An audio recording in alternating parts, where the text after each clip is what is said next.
Assalamualaikum warahmatullahi wabarakatuh. Baik, hari ini Bapak akan menjelaskan tentang wireless. Nah, di dalam wireless nanti kita akan bikin dua pemodelan. Yang pertama, kita jadikan akses point ini sebagai akses point utama, yaitu sebagai penyebar sinyal wireless, dan juga wireless ini dijadikan sebagai station atau menangkap sinyal dari luar. Nah, pada bagian video pembelajaran yang keempat ini, Bapak akan mengkonfigurasi mengenai wireless dijadikan sebagai access point bridge-nya, atau untuk menyebarkan jaringan wirelessnya ke perangkat-perangkat jaringan yang lainnya. Baik.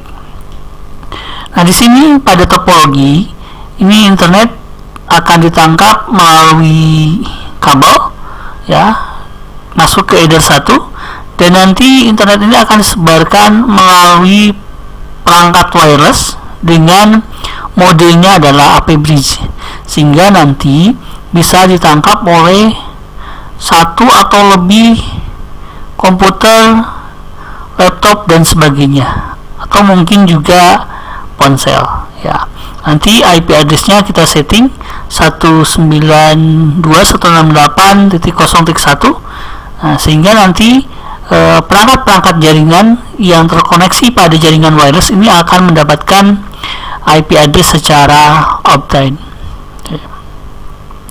Baik. Nah, langkah pertama kita masuk ke Winbox, aplikasi Winbox. Kita connect menggunakan MAC address. Nah, kita connect menggunakan MAC address. Pastikan usernya atau loginnya, masukkan admin, passwordnya kita kosongkan, dan kita connectkan.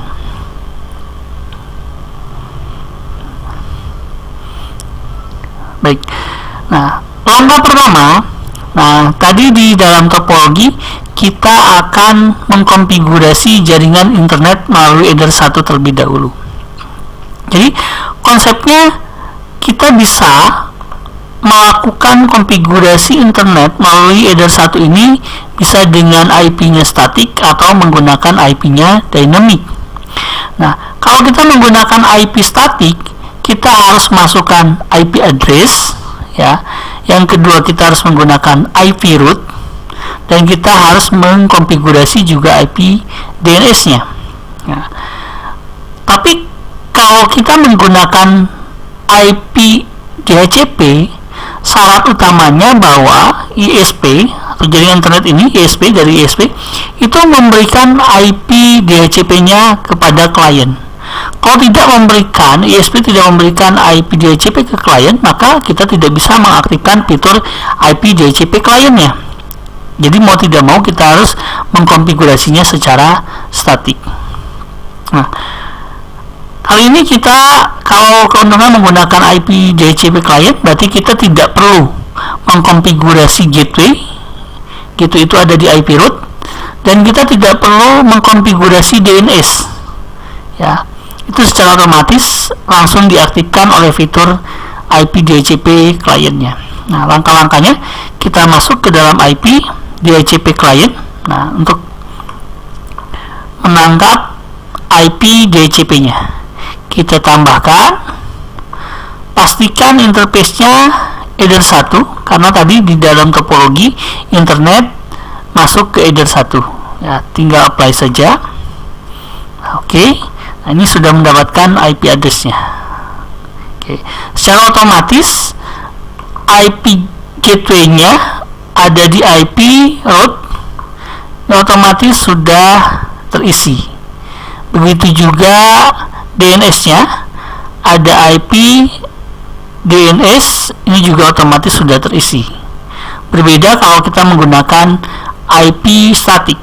Jadi IP statik kita harus mengkonfigurasi IP address terlebih dahulu. Nah, ini sudah terisi tadi IP address-nya secara dynamic.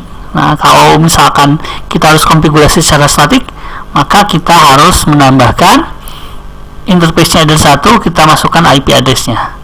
Nanti langkah berikutnya kita harus masuk ke IP root untuk konfigurasi gateway-nya, dan harus masuk ke IP DNS untuk konfigurasi DNS-nya kalau menggunakan IP statik. Tapi kalau menggunakan IP dynamic, sudah masuk ke IP DHCP kalian saja, masukkan interface-nya dan tinggal apply saja, otomatis semuanya sudah terisi. Itu langkah mendapatkan IP address secara dynamic ya. Langkah berikutnya, kita mau menyamarkan IP address ya, seolah-olah IP address nanti klien yang akan terkoneksi kepada IP publik seolah-olah disamarkan sehingga IP publik itu yang menghubungi jaringan internet, bukan IP kliennya. Nah, kita harus konfigurasi NAT-nya ada di IP firewall. Kita masuk ke tab NAT, kita tambahkan. Nah, pastikan ada di tab general. Pada tab general, chain-nya short NAT. Ini ada dua, ada short NAT dan DST NAT. Nah, perbedaannya kalau short NAT berarti kita terkoneksi di jaringan di bawahnya ya, artinya di jaringan di bawah itu di local area network di LAN. Maka untuk menghubungi jaringan internet kita menggunakan short NAT. Tetapi kalau DST NAT, destination NAT, berarti kita menghubungi jaringan lokal melalui jaringan internet. Itu kebalikannya.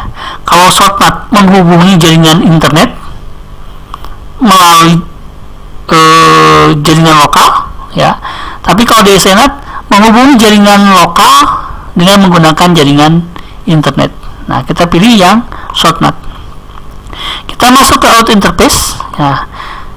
Out interface yang keluarnya yaitu melalui header 1, internet melalui header 1. Tadi di topologinya seperti itu. Masuk ke tab action, kita pilih masquerade, menyamarkan, tinggal apply saja. Nah, oke. Itu langkah memberikan network address translation-nya. Nah, kita coba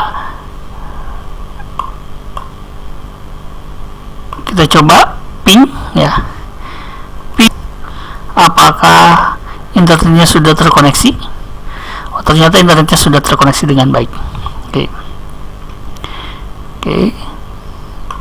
Kita close saja. Nah, langkah berikutnya, kita berarti konfigurasi internet ini sudah selesai.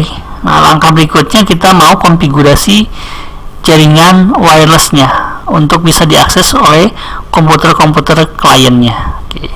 Jadi langkahnya kita harus mengaktifkan wirelessnya. Di sini ada menu wireless. Oke. Menu wirelessnya ini belum aktif, masih kali.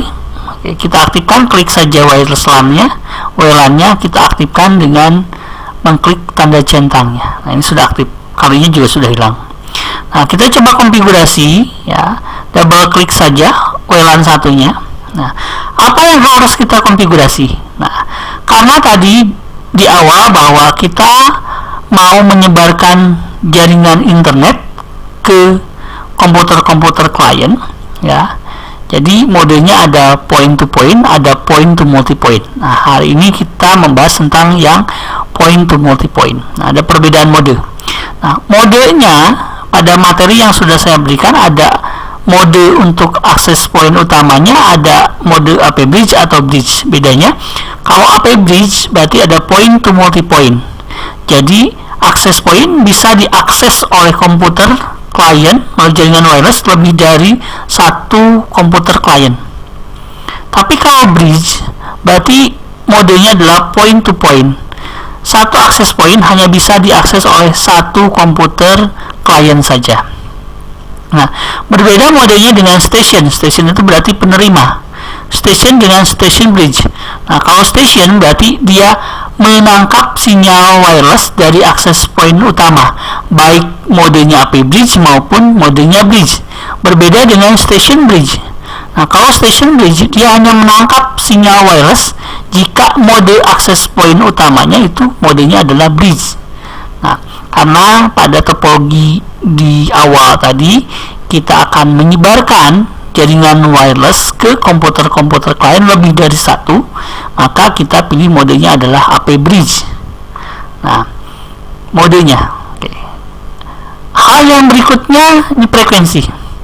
Nah, frekuensi berarti akses point kita dia frekuensinya 2,4 GHz. Kenapa 2,4 GHz? Ini ada semuanya 2412, semuanya 24. Ya, kita pilih salah satu. Maka ini sudah dipastikan bahwa akses point kita frekuensinya di 2,4 GHz.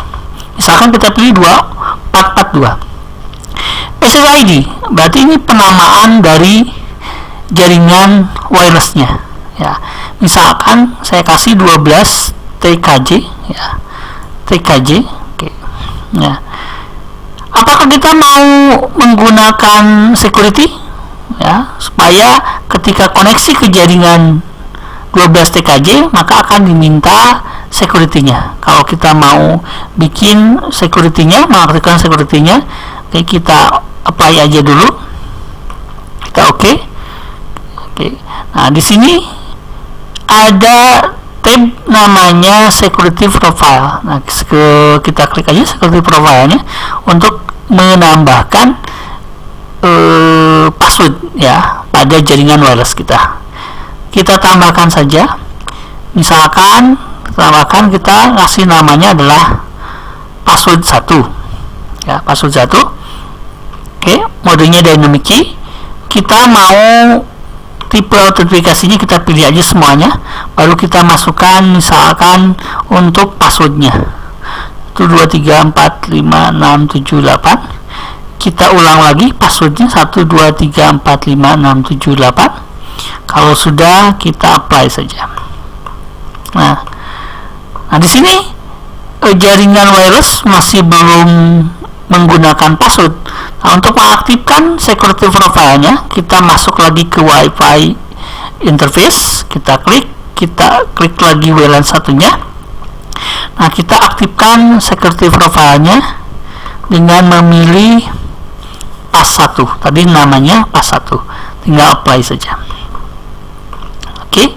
Nah, ini konfigurasi untuk wireless LAN-nya dulu. Tetapi kita harus memberikan masing-masing interface itu memberikan IP address ya, sehingga kita akan konfigurasi IP address untuk WLAN interface WLAN-nya. Kita masuk ke IP, kita masuk ke address. Nah, kita tambahkan. Nah, interface-nya pilih wireless LAN 1 atau WLAN 1. Masukkanlah address-nya 192.168.0.1/24 misalkan gitu ya. Jangan lupa pakai /24 ya. Slashnya sih kita yang mudah dulu aja, /24. Anda bisa gunakan subnetting /25, 26, 27 dan sebagainya. Kita tinggal apply saja. Oke. Nah, ini pemberian IP address untuk interface WLAN selesai. Nah, sekarang pertanyaannya, kita mau memberikan IP address ke kliennya seperti apa? Apakah statik atau dynamic? Nah, kalau wireless, kebayang kalau misalkan kita mau memberikan akses ke handphone kita. Kalau kita menggunakan IP address statik, wah repot handphone kita. Maka kita coba berikan IP address-nya secara dynamic ke kliennya. Nah, langkah untuk memberikan IP address secara dynamic untuk klien, kita masuk ke IP DHCP server. DHCP server, kita klik saja. Nah, di sini ada DHCP tabnya, kita pilih DHCP setup. Kita klik DHCP setupnya. Oke, dimana interface-nya kita pilih WLAN 1, kita next saja. Next lagi, selesai. Nah, oke. Nah, ini sudah selesai, beres. Nah, konfigurasi untuk jaringan wireless dengan mode AP bridge ya, itu selesai seperti itu. Nah, bagaimana sekarang kita mau mengkonfigurasi atau mengkonekkan komputer atau misalkan handphone kita ke jaringan 12 TKJ. Oke. Nah, oke.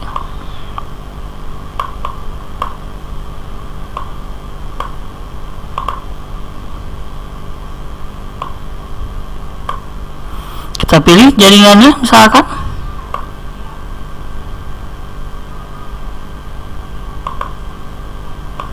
kita pilih jaringannya.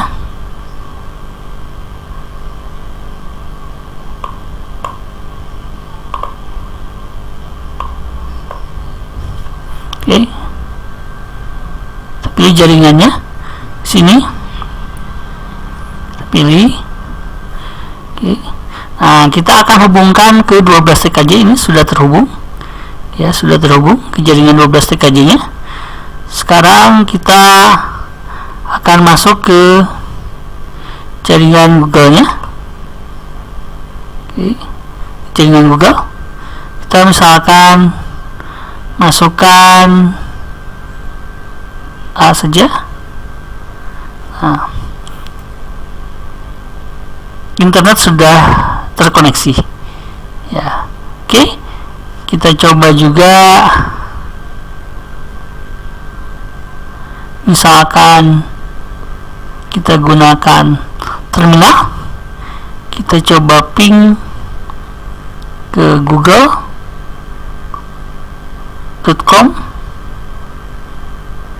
Oke, ini juga sudah anti replay. Nah, sudah replay ya. Nah, itulah konfigurasi kita ya, selesai. Oke. Jadi sangat mudah ya untuk mengkonfigurasi wireless dengan menggunakan MikroTik. Syaratnya MikroTiknya harus memiliki interface wirelessnya. Nah, di sini pada video pembelajaran ini kita konfigurasi wireless LAN kita dengan modenya AP Bridge, sehingga modenya point to multi point, artinya satu akses point bisa diakses oleh beberapa klien wireless ya, beberapa itu lebih dari satu. Oke, itu video pembelajaran kita hari ini. Terima kasih. Assalamualaikum warahmatullahi wabarakatuh.